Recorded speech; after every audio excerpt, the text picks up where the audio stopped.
পয়সা উপার্জন করতে হবে বেশি, এ কথাই ঠিক।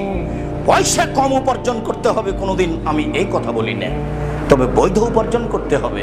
টাকা ছাড়া আপনি জাতির কোনো উপকার করতে পারবেন না। নিঃস্ব অসহায় অবস্থায়, ওই কথাটা আল্লাহ রাসূল খোলা মাঠে ঘোষণা করেছিলেন। তিনি খোলা মাঠে বলেছিলেন 450 কিলোমিটার দূরে, 600 কিলোমিটার দূরে যেতে হবে। তাবুকের যুদ্ধে কে কি করতে পারে, কে দান করতে পারে।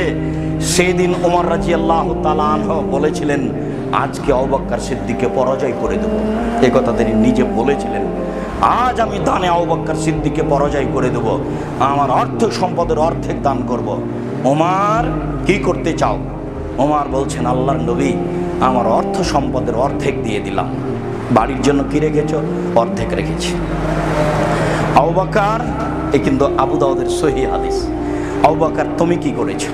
তখন আবু বকর সিদ্দিক রাদিয়াল্লাহু তাআলা বলছেন, আল্লাহর কসম, আল্লাহর নবী, আপনাকে আর আল্লাহকে বাড়িতে রেখে যা আছে সবই দিয়ে দিলাম। 10 টাকাও হবে না, ভ্যান ভাড়াও হবে না। কিন্তু তিনি যা বলেছেন